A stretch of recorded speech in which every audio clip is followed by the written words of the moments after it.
अस्सलाम वालेकुम क्लास, कैसे हैं आप लोग। उम्मीद करता हूं कि आप लोग खैरियत से होंगे। ये हमारी एडमिशन की सीरीज़ का एपिसोड नंबर 7 है। सेकेंड ईयर क्लास कॉमर्स के ऊपर हम यहाँ पर लेकर चल रहे हैं वेब सीरीज़। तो क्लास आज की वीडियो बहुत ही इंटरेस्टिंग होने वाली है और बहुत ही ज़्यादा जो है ना वो अहम होने वाली है। मतलब मैं ये समझता हूँ कि आज की अगर वीडियो आपने ये एपिसोड नंबर 7 नहीं देखा तो आपको सवाल करना तो आ जाएगा एग्ज़ाम में, लेकिन आपको सवाल समझ में नहीं आएगा कि आप किस मेथड से करेंगे।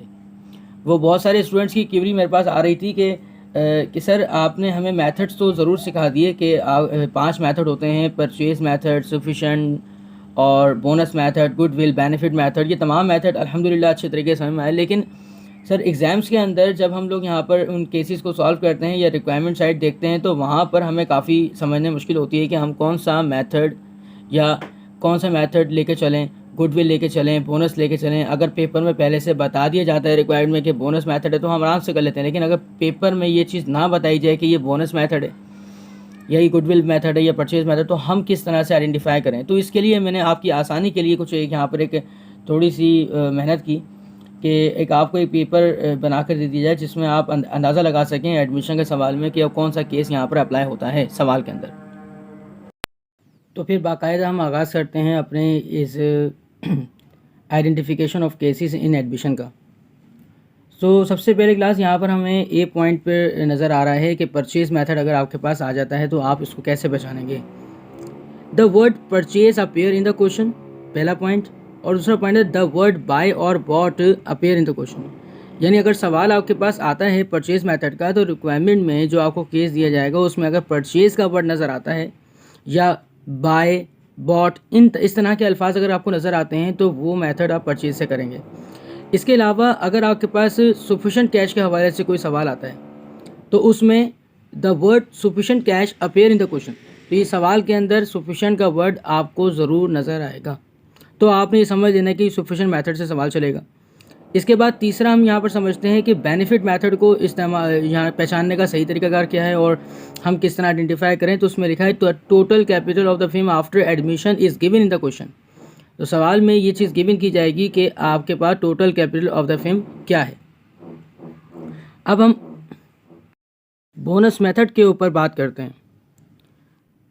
तो इसमें कुछ पॉइंट्स यहाँ पर मैंने मेंशन किए हैं, तो ज़रा इन पॉइंट्स को पहले पढ़ के समझ लेते हैं। पहला पॉइंट है the old partner agree to reduce their capital. इस पॉइंट का मतलब ये है कि जो ओल्ड पार्टनर्स हैं वो इस बात के लिए रजामंद हैं कि उनका जो कैपिटल है वो रिड्यूस हो जाए, यानी उनका कैपिटल कम हो सकता है, इस बात के लिए वो रजामंद है। दूसरा पॉइंट है इसी बात को और दूसरे तरीके से ऐसे लिख सकते हैं the capital of old partners remain changed, यानी ओल्ड पार्टनर्स जो हैं वो अपना कैपिटल जो है वो चेंज कर सकते हैं। इसके अलावा total capital of the firm is increase only by the new partner investment, यानी total capital of the firm बढ़ जाए नए पार्टनर की इन्वेस्टमेंट के साथ। तो क्लास ये जो मैंने कुछ स्टेटमेंट्स आपके पास ये 3 यहाँ पर मेंशन की हैं, इन 3 स्टेटमेंट में से कोई भी स्टेटमेंट अगर आपको नज़र आती है रिक्वायरमेंट साइट पर तो डेफिनेटली आपने बोनस मेथड लेकर चलना है। और इसके अलावा अगर हम बात करें गुडविल पर, चूँकि गुडविल और बोनस हमेशा कंफ्यूज करते हैं स्टूडेंट्स को। आप इसमें देख लीजिए किस तरह से कन्फ्यूजन क्रिएट होती है। वो छोटी सी बात है, वो हम देख लेते हैं कि किस तरह से यहाँ कन्फ्यूजन क्रिएट होती है, अभी आपको समझ में आ जाएगा। लिखा हुआ है the old partner do not agree to reduce their capital, यानी ओल्ड पार्टनर इस बात के लिए रजामंद नहीं है कि उनका कैपिटल रिड्यूस किया जाए। और the capital of old partners remain unchanged, यानी जो ओल्ड पार्टनर कैपिटल हैं वो चेंज नहीं हो सकते। इसके अलावा the capital is to be credited with the amount of his investment. और सबसे आखिरी पॉइंट आपके पास है if only investment and interest and the investment are given in question. तो क्लास जो कन्फ्यूजन वाला पॉइंट है वो ये है, देखिए ज़रा, ये बोनस मेथड में ऐसा होता है कि ओल्ड पार्टनर्स इस बात के लिए एग्री होते हैं कि उनका कैपिटल रिड्यूस हो जाए, और गुडविल वाले में वो इस बात पर एग्री नहीं होते ओल्ड पार्टनर कि उनका कैपिटल जो है वो डिक्रीज़ हो। इसके अलावा the total capital of the capital of old partner remain change, और दूसरे यहाँ पर देखिए गुडविल में the capital of old partners remain unchange. तो ये चीज़ कन्फ्यूजन क्रिएट करेगी हमेशा, तो बस इस बात को ध्यान में रखिएगा। अब यहाँ पर एक सबसे चौथा पॉइंट है आपके पास है, if only investment and the interest and the investment are given. बस सिर्फ ये दो बातें गिवन हो आपको सवाल में। इस तरह सवाल दिया जाए, इफ़ सी इन्वेस्टेड ₹25,000, मैं सपोज कर रहा हूँ इस बात को, ऐसा लिखा हुआ है द पार्टनर सी या द न्यू पार्टनर इन्वेस्टेड ₹25,000 और 1/5 इंटरेस्ट, बस इतनी सी बात लिखी हुई आ जाए।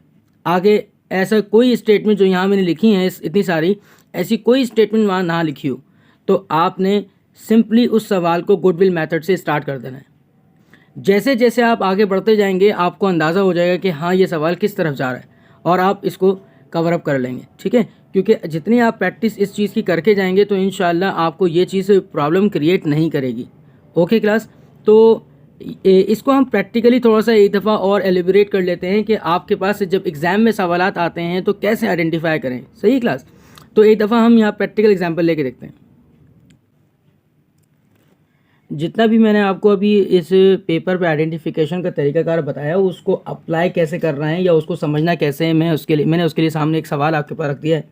इस सवाल के अंदर यहाँ पर रिक्वायर्ड साइड पर चलते हैं डायरेक्टली और समझते हैं कि भाई किस तरह से हमें अप्लाई करना होगा।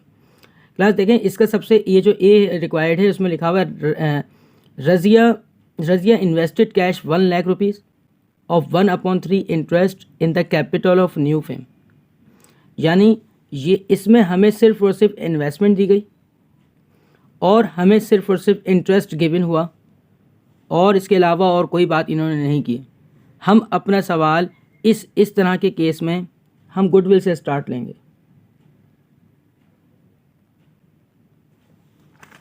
जैसा कि मैं आपको बता दूं, मैंने पेपर में ये बात लिखी हुई है।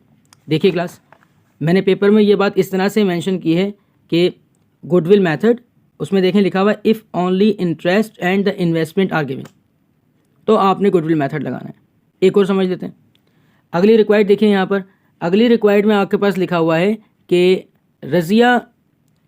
Razia invest 50,000 cash for 1/4 interest in the capital and the total capital of the new firm is to be increased only by the amount of Razia investment. So class, यहाँ पर देखिए कि total capital of the film जो है वो increase हो रहा है रज़िया की इन्वेस्टमेंट के साथ। तो ये मेथड हम किस तरह से अप्लाई करेंगे ज़रा देखिएगा। हम इस मेथड को देखते हैं। यहाँ पर देखें, यहाँ पर लिखा हुआ है बोनस मेथड के अंदर ये पॉइंट लिखा हुआ है, total capital of the film is increase only by the new partner investment. Okay class, तो हमने डेफिनेटली इस सवाल को किससे करना है, हमें इस सवाल को बोनस मेथड के ज़रिए लेकर चलना है। That's it. इसके अलावा Razia invest merchandise costing 75,000 for 1/5 interest, यानी हमें इसकी मर्चेंडाइज की वैल्यू बताई गई और इसका इंटरेस्ट गिवन किया गया इन the total capital of 2,75,000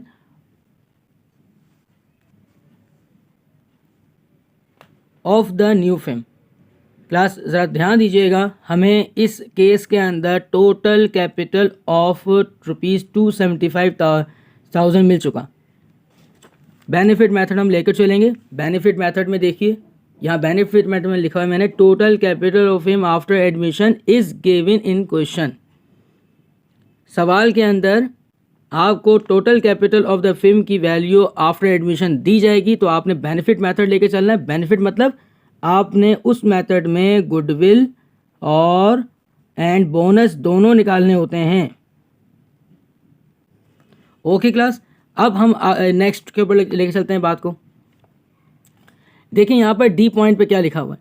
D point पे लिखा हुआ है Razia invest cash 50,000 for 1/6 interest, ये गलत लिखा हुआ है, इन्वेस्टेड कैश 50,000 फॉर 1/6 इंटरेस्ट होगा क्लास। यहाँ पर कुछ मिसप्रिंटिंग हुई हुई है, यहाँ पर इंटरेस्ट लिखा हुआ है, interest in the firm and her capital account is to be credited.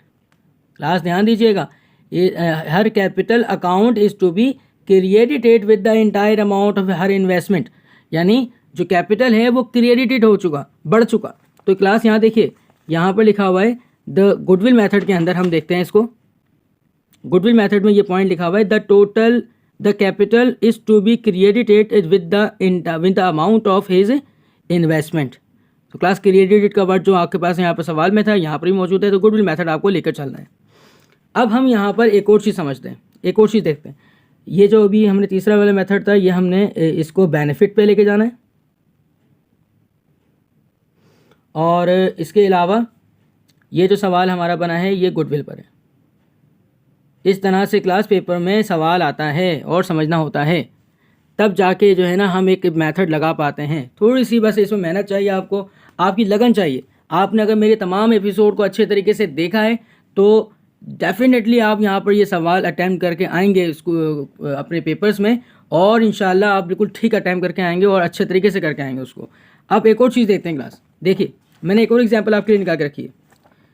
ये एग्जांपल आ जाए, इस तरह का सवाल आ जाए तो बस तो वारे नहीं आ रहे हैं आपके, मज़े ही आ जाता है फिर तो। देखिए ज़रा सवाल देखते हैं, रिक्वायर्ड साइड पर चलते हैं। इसमें जो क्वेश्चन 46 यहाँ मौजूद है, लिखा हुआ है case A, if Ismail invest 75,000 for a 1/5 interest is to be in the business, और इसके आगे उन्होंने खुद से सामने लिख दिया रिकॉर्ड बोनस, यानी ये सवाल बोनस से लेकर चलना है। क्लास इस तरह की चीज़ों में हमें तो और कहीं अपनी आइडेंटिफिकेशन वाले पेपर को भी इस्तेमाल नहीं करना, बस यहाँ उन्होंने खुद बता दिया कि आप बोनस से लेकर चलें। ये लिखा हुआ है इफ़, दूसरे केस में बी पार्ट में, if Ismail invest 85,000 for a 1/4 of interest record goodwill, तो इसका मतलब ये गुडविल मेथड से लेकर चलना है, सिंपल। और फिर इसके बाद if Ismail invest 65,000 for a 1/5 interest in the total capital of the firm ₹3 lakh, तो क्लास यहाँ देखें total capital of the firm आपको गिवन हुआ, total capital of the firm given हो जाता है, तो आपको मालूम है अभी थोड़ी देर पहले बताया था मैंने कि बेनिफिट मेथड इस्तेमाल करेंगे इस मकसद के लिए। तो इस तरह से हमने प्रैक्टिकल एग्जांपल को भी देख लिया कि हमारे पास 5 ईयर में किस तरह सवाल आते हैं। अब हमारा जो नेक्स्ट एपिसोड है क्लास, वो हमारा इस सीरीज़ का आखिरी एपिसोड होगा, ठीक है।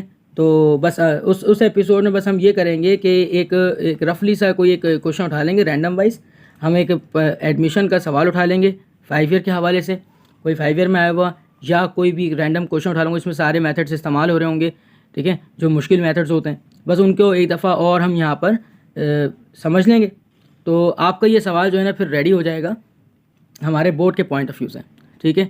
अब इसमें एक और चीज़ थोड़ी सी एडमिशन के अंदर बताना होती है, वो एक है रीवैल्यूएशन वाला जो सवाल होता है वो आ जाता है। तो क्लास एक वो जो केस है वो अब पेपर में ज़्यादा डिस्कस नहीं होता कि रीवैल्यूएशन वाले मेथड से किस तरह से एडमिशन किया जाता है।